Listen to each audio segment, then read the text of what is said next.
My parents called my camper an eyesore and told me to take a hike since we couldn't come to an agreement. And sister-in-law thought it was absolutely hilarious I had to live in a camper. My brother joined her in pointing at and mocking me while calling me a homeless bum.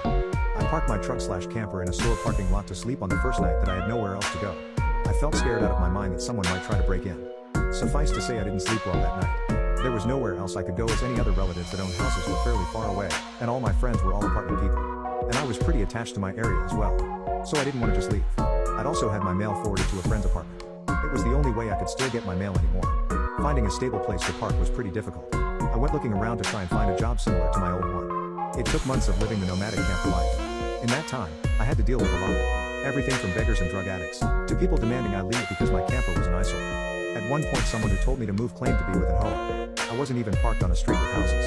And when I questioned what hoa, they got incredibly belligerent and threatened me. I moved my camper anyway just to avoid the trouble. In order to have a steady supply of electricity I learned